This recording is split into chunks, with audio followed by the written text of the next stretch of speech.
Everyone, welcome back to सरकारी नौकरी वाले बाबा। I am Dhananjay. जितने भी हमारे स्टूडेंट्स एसएससी सीजीएल की तैयारी कर रहे हैं, तो आज हमारे साथ उपस्थित है मुकेश सर, जो कि इनकम टैक्स डिपार्टमेंट में एज ए टैक्स असिस्टेंट के तौर पे पोस्टेड है। सर की जो पोस्टिंग है वो पुणे जोन की है और सर एसएससी सीजीएल 2017 बैच के हैं। तो आज हम सर से जानेंगे कि इनकम टैक्स डिपार्टमेंट में आपके क्या क्या चेंजेस हो रहे हैं, जैसे आपका ट्रांसफर से रिलेटेड आपका आईसीटी पे क्या अभी फंक्शनिंग हो रही है, आरआर पे आपकी क्या फंक्शनिंग हो रही है, और सबसे मेन इंपॉर्टेंट चीज की डिपार्टमेंट में कई सारी ऐसे सेक्शन है जो आपके ऑनलाइन हो चुके हैं, उनके बारे में आज हम डिस्कस करेंगे। तो जितने भी स्टूडेंट जो एसएससी सीजीएल 2019, 20 और 21 के हैं, वो ध्यान से इस वीडियो को देखें, क्योंकि उनको बहुत सी ऐसी जानकारी है जो सर के माध्यम से आपको मिलेगी। तो फर्स्ट ऑफ ऑल सर, आपका बहुत बहुत स्वागत है कि आज आप हमारे इस चैनल पे हैं और कहीं ना कहीं आप जो गाइडेंस स्टूडेंट्स को देंगे उससे स्टूडेंट्स को बहुत सी ऐसी चीजें जानने को मिलेंगी जो अभी तक उन्होंने नहीं जानी है। थैंक यू धनंजय, मेरे को इस प्लेटफॉर्म पे बुलाने के लिए, जिसके थ्रू आपके जो व्यूअर्स हैं उनको ये पता चल पाएगा कि जैसे आपकी ज्वाइनिंग होती है उसके बाद आपको क्या करना रहता है, क्या प्रोसीजर्स हैं और डिपार्टमेंट में क्या क्या होने वाले हैं और क्या क्या हो रहा है, इन सब के बारे में जानेंगे हम। सबसे पहले सर मैं आपसे ये पूछना चाहूंगा कि अभी जो एसएससी का बहुत अनरेगुलरिटी दिख रही है कि रिजल्ट्स लेट आ रहे हैं, ये हो रहा है, जैसे आपने खुद अभी मतलब बताया मुझे कि एसएससी सीजीएल 2017 का बैच था और ज्वाइनिंग इतना डिले हुई, क्योंकि 17 में भी आपका केस हुआ, 18 का चलो बाय गॉड मतलब इतना स्मूथली काम हो गया, लेकिन 19 में सेम ये सिचुएशन देखने को मिली कि केस वगैरह चल रहे हैं। तो इनसे क्या इफेक्ट आता है? इससे पहले जैसे कि हमारा बैच है 2017 वाला और हमारी ज्वाइनिंग हुई 2021 में। ओके। तो 4 साल का ये पूरा गैप था और उसमें ये इफेक्ट होता है कि आपकी जो सैलरी है वो तो आप जब ज्वाइनिंग करेंगे उसके बाद ही मिलेगी आपको। तो एक तो सैलरी का इफेक्ट हो गया और दूसरा ये रहता है कि आपको जो है सीनियरिटी है वो आपके डिपार्टमेंट में जो ऑलरेडी ज्वाइंट है लोग, उनसे आप नीचे ही रहेंगे, तो कहीं ना कहीं सीनियरिटी पे बहुत फर्क पड़ जाता है। सर आपने जो बात कही बिल्कुल सही है, बट सबसे मेन एक चीज जो आती है स्टूडेंट्स के माइंड में, जब स्टूडेंट्स सेलेक्ट हो जाते हैं तो उसके बाद का क्या प्रोसीजर रहता है कि जैसे मान लो आपका पोस्ट प्रेफरेंस फॉर्म आता है, फिर उसके बाद आप डीवी कराने आते हैं, तो क्या डॉक्यूमेंट वेरिफिकेशन आपका at the time of joining भी आपका होता है? ये रहता है कि जैसे आपकी ज्वाइनिंग से पहले एक बार आपका डॉक्यूमेंट वेरिफिकेशन के लिए आपको बुलाया जाता है जोन में। तो आपको जैसे पुणे जोन है तो हम पुणे आए थे, तो हमारा यहाँ पे एक बार डॉक्यूमेंट वेरिफिकेशन हुआ था। उसके बाद हमने ज्वाइन किया था 1 महीने बाद। तो उसके बाद ज्वाइनिंग के बाद भी जो स्टेशन है, हेडक्वार्टर है आपका, वहाँ पे क्या होता है कि आपका ज्वाइनिंग दोबारा से डॉक्यूमेंट वेरिफिकेशन होता है ज्वाइनिंग से पहले। तो आपको नेक्स्ट डे फिर आप ज्वाइन कर सकते हैं उसके बाद, लेकिन ज्वाइनिंग आपकी वो तभी मानी जाएगी जब आपका डॉक्यूमेंट वेरिफिकेशन हो रहा है उस टाइम पे, और उसके बाद आप नेक्स्ट डे से ज्वाइन कर सकते हैं। ओके। एक और चीज सर कि जैसे बहुत से ऐसे स्टूडेंट पूछते हैं कि मुझे एक जोन में प्रॉपर कोई ये स्टेशन चाहिए कि कनेक्टिविटी अच्छी है, तो उसके लिए क्या रैंडम अलॉट करते हैं या स्टेशन प्रेफरेंस कुछ ऐसा रहता है? ऐसा रहता है कि आपको पहले प्रेफरेंस फॉर्म भर के देना होता है, जिसमें आपके जोन के सारे सिटीज होते हैं, तो आपको प्रेफरेंस देना होता है। जो भी आपको सिटी अच्छी लगती है उसको टॉप प्रायोरिटी में रख के 1 2 3 नंबर दे के आप कर सकते हैं। और उसके बाद उनका प्रोसेस होता है कि वो रैंक और प्रेफरेंस दोनों के बेसिस पे आपका जो भी आपको जोन में सिटी चाहिए वो मिलता है। ओके।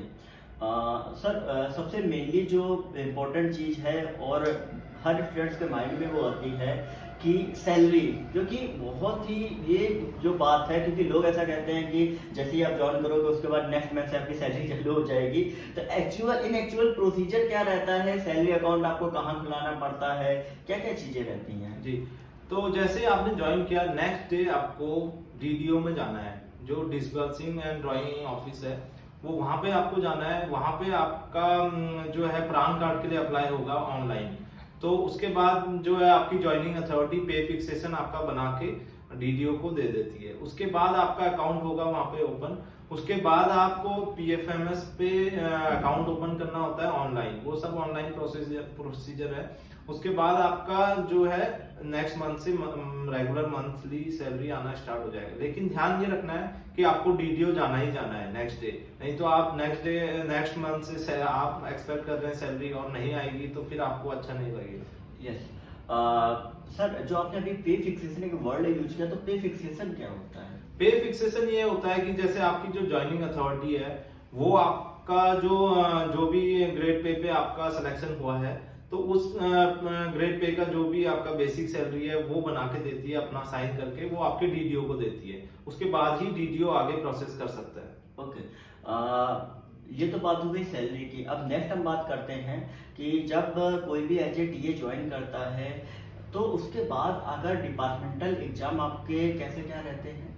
जैसे आपका आप एज ए टीए ज्वाइन किए, उसके बाद आपका 1.5 महीने का एक ट्रेनिंग होता है। ट्रेनिंग के बाद आपको ट्रेनिंग में आपको पूरा बताया जाता है जो भी डिपार्टमेंट में होने वाला है, और आपको पूरा बताया जाता है उसमें आपको क्या क्या काम रहते हैं, आपके प्रोफाइल में क्या क्या काम है, वो सब ट्रेनिंग होता है। तो हमारी जो ट्रेनिंग थी वो ऑनलाइन हुई थी, क्योंकि कोविड के टाइम पे हमारी ज्वाइनिंग हुई थी तो हमारी ऑनलाइन हुई थी। बट बताते हैं कि ऑफलाइन ज़्यादा अच्छी होती है। तो देखो जो आने वाले स्टूडेंट्स हैं उनकी ऑनलाइन होगी या ऑफलाइन, वो आने वाला टाइम ही बताए। और जहाँ तक है डिपार्टमेंटल एग्जाम्स की, वो एनुअली होते हैं। वो वैसे कि जुलाई में होते हैं, लेकिन हमारा काफी लेट हुआ था, सितंबर अक्टूबर में हुआ था। तो हो सकता है अभी आगे आने वाले टाइम में भी सितंबर अक्टूबर में ही हो। और इसका जो है एक फॉर्म आता है ऑफलाइन, वो ऑफलाइन फॉर्म आपको भर के देना होता है अपने पीसीआईटी में। तो उसके बाद आपका ये प्रोसेस होता है। उसके बाद आपका एक एडमिट कार्ड जनरेट होता है जो आपको मिलता है। तो उसके बाद ये आपको एग्जामिनेशन सेंटर में ही मिलेगा एडमिट कार्ड, और एग्जाम भी जो है वो ऑफलाइन ही होता है। ओके सर, अभी डिपार्टमेंटल एग्जाम की मैंने बात करी, उसके बाद कई सारे ऐसे स्टूडेंट होते हैं जिनको स्टेशन जो चूज करना होता है वो नहीं मिल पाता, तो विद इन स्टेशन ट्रांसफर का क्या प्रोफार्मा रहता है, किस तरीके से रहता है? जैसे विद इन जोन अगर आपको ट्रांसफर लेना है, एजीटी एनुअल जनरल ट्रांसफर, तो उसका एनुअली एक फॉर्म आता है जो आपको भर के देना होता है, जिसमें आपको 3 स्टेशन बनने होते हैं other than your present station. तो आपको 3 स्टेशन बनेंगे, उसमें प्रायोरिटी देंगे 1 2 3, उसके बेसिस पे आपको वो दिया जाएगा। ओके, जैसा आपने बताया कि एजीटी के थ्रू हम विद इन जोन ट्रांसफर ले सकते हैं जो कि एनुअली आता है। बट अगर मान लीजिए कि मुझे अभी जोन टू जोन ट्रांसफर लेना है, जैसे अभी हाल ही में ये सुनने में गया है कि इनकम टैक्स डिपार्टमेंट में आईसीटी जो है वो आपका बंद कर दिया गया है, तो आईसीटी जो आपका बंद किया गया है तो वो अभी कुछ समय के लिए या बाद के ओपन हो सकता है, क्या इसके बारे में आप? हाँ, आपने सही सवाल पूछा। तो एक आईसीटी होता है, इंटर चार्ज ट्रांसफर, उसमें ये होता है कि आपका ऑल ओवर इंडिया कहीं भी आप ट्रांसफर ले सकते हैं, लेकिन वो फिलहाल के लिए डिपार्टमेंट में बंद है। उस पे कोर्ट केसेस चल रहे हैं और स्ट्राइक भी लोग कर रहे हैं डिपार्टमेंट के यूनियन के थ्रू। तो उसका अभी तो कुछ नहीं कह सकते, लेकिन वो ओपन हो भी सकता है, नहीं भी, वो डिपेंड करेगा आगे आने वाले समय। अच्छा सर, आईसीटी के बारे में जैसा कि आपने बताया कि मतलब कहीं ना कहीं अभी इन फ्यूचर में भी हो सकता है कि ओपन भी हो जाए, बट जो एक चीज देखी गई है अभी हाल ही में ड्राफ्ट आरआर के बारे में, जैसा सुनने में आया था कि एक रिक्रूटमेंट रूल जो आ रहा है, ठीक है, वो उसके बारे में आप क्या कहना चाहेंगे? वो रिक्रूटमेंट रूल अभी अप्लाई नहीं हुआ है, इम्प्लीमेंट नहीं हुआ है, वो बस ड्राफ्ट आया था एक, और जिसके खिलाफ डिपार्टमेंट के यूनियन के थ्रू स्ट्राइक भी हुई थी, तो वो इम्प्लीमेंट नहीं हुआ है अभी। तो जैसे अगर वो इम्प्लीमेंट होता है तो जो ज्वाइनिंग ऑलरेडी इम्प्लीमेंट होने से पहले ज्वाइन कर चुके हैं उन पे वो अप्लाई नहीं होगा, उनके ओल्ड आरआर के थ्रू ही प्रमोशन होंगे। और बाकी जो इम्प्लीमेंट होने के बाद आएंगे उनका न्यू आरआर के अकॉर्डिंग प्रमोशन होगा, जिसमें ये है कि आपका टीए टू सीनियर टीए 10 साल है, और फिर सीनियर टीए टू इंस्पेक्टर 5 साल और, तो उसमें प्रमोशन काफी टाइम। सर, वैसे अभी करंट में क्या प्रमोशन का सिनेरियो चल रहा है? जैसे आपके पहले वाला जो 2016 का बैच था वो अभी क्या आपको पता होगा कि कितने टाइम में वो प्रमोट हुआ? जो ऑलरेडी अभी प्रमोशन है इनकम टैक्स डिपार्टमेंट में, सही है। जैसे आपको एग्जामिनेशन जो मिनिस्ट्रियल एग्जामिनेशन है डिपार्टमेंटल, वो देना होता है, तो उसके 2 से ढाई साल में आप TA2 सीनियर TA बन सकते हैं। और सीनियर TA2 और इंस्पेक्टर का आप विद इन मतलब टाइम आपको एग्जाम निकाल दिए तो आप अगले 5 साल में इंस्पेक्टर बन सकते हैं। ओके। सर एक चीज़ और पूछनी थी कि जैसे बहुत से ऐसे स्टूडेंट्स जिनको पता भी है, बट कई सारे स्टूडेंट बार बार ये क्वेश्चन पूछते हैं कि आपकी ऑफिस टाइमिंग, लीव रूल्स आपके क्या रहते हैं, कौन कौन सी आपको छुट्टियां साल में मिलती हैं? तो जहाँ तक है ऑफिस टाइमिंग की 10 to 6 आपको आना होता है। तो बीच में ये आधा घंटे का लंच मिलता है आपको 1:30 बजे से 2 बजे तक, लेकिन 2 से ढाई हो जाता है। अच्छा। वो कोई दिक्कत नहीं होती उसमें। तो एक आधे घंटे की बजाय एक घंटे का लगभग हो जाता है। हो जाता ओके, है। ओके। हाँ। और बाकी जहाँ तक है लीव्स की बात है, तो आपकी जो अर्न लीव्स होती है वो होती है 30, और एक 8 कैजुअल लीव भी आपको मिलती है, और 2 रेस्ट्रिक्टेड हॉलीडेज आप पूरे साल में ले सकते हैं। और इसके अलावा बाकी लीव्स तो होती हैं, जैसे कि पैटर्नल लीव्स होगी आपकी, और आपकी EOL हो गई। हाँ EOL होगी, और मेडिकल लीव्स, वो सब चलते रहते हैं। वो जब आएंगे आप ट्रेनिंग में आपको पूरा बताया जाता है। ओके।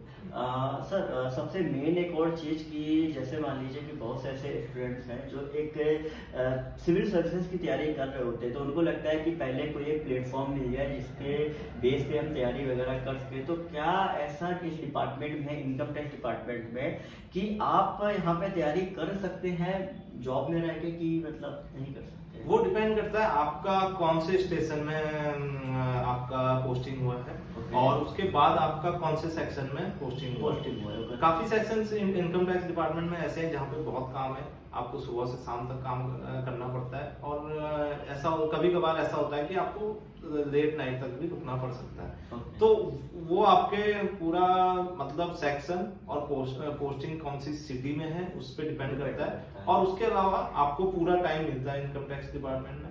अगर आपके जो ऑफिसर हैं वो आपको सपोर्ट करते हैं तो आप ऑफिस में भी पढ़ाई कर सकते हैं, इसमें कोई वो नहीं है। लेकिन ये है कि तैयारी करनी है तो ये सही है, ये डिपार्टमेंट जहाँ तक है इनकम टैक्स डिपार्टमेंट, वहाँ पे तैयारी आप आराम से कर सकते हैं। और घर जाके भी आपको ऐसा नहीं है कि आपको वर्क प्रेशर है, ऐसा है, कुछ नहीं। घर जाके भी आप आराम से पढ़ सकते हैं। ऑफिस में भी ऑफिसर के थ्रू आप ऑफिसर को बोल के वो आप ऑफिस में भी पढ़ाई कर सकते हैं। Okay, okay, okay. और एक चीज़ सर मैं पूछना चाहूँगा कि बहुत से स्टूडेंट की ये क्वेरी रहती है कि इनकम टैक्स डिपार्टमेंट में भी अगर इन फ्यूचर हम कंटिन्यू करते हैं तो ओल्ड आरआर के हिसाब से लगभग किस पोस्ट तक हम जा सकते हैं? ओल्ड आरआर के हिसाब से अभी देखा जाए तो अगर आप एज ए टीए ज्वाइन करते हैं तो ये है कि आप असिस्टेंट कमिश्नर तक जा सकते हैं। अच्छा, असिस्टेंट कमिश्नर तक जा सकते हैं। बट ये है कि डिपेंड करता है कि आपका जोन कौन सा है। हाँ, अगर पुणे जोन में है वहाँ पे काफी फास्ट है, मुंबई में भी काफी फास्ट है, दिल्ली में फास्ट है, और आप चेन्नई जाते हैं वहाँ तो और फास्ट है, वहाँ तो आप कमिश्नर तक भी जा सकते हैं। अच्छा, मतलब डिपेंड करता है कि जोन बाय जोन डिपेंड करता है। तो ओके सर, आई थिंक मेरे हिसाब से जो भी मैंने स्टूडेंट ने क्वेरी करी थी वो ऑलमोस्ट मैंने मेन चीज़ें पूछ ली हैं। अगर स्टूडेंट्स, अगर आपको इसके अलावा भी कोई क्वेरी है तो आप कमेंट सेक्शन में लिख के पूछे, मैं सर तक आपके क्वेश्चन में आपको कन्वे कर दूंगा, और कहीं ना कहीं सर उसका जो रिप्लाई देंगे वो मैं कमेंट सेक्शन में डाल दूंगा। तो सर आपका बहुत बहुत शुक्रिया कि आप हमारे इस प्लेटफॉर्म पे आए, और कहीं ना कहीं आपके थ्रू बहुत सी ऐसी जानकारी है जो एसएससी सीजन की तैयारी कर रहे स्टूडेंट्स को मिलेगी, और क्या क्या चीज़ें रहती हैं आपने हर चीज़ के बारे में बहुत अच्छे से एक्सप्लेन किया सर। मतलब सबकी तरफ से, सारे स्टूडेंट्स की तरफ से मैं पूरा आपका धन्यवाद देता हूँ कि आपने थैंक यू।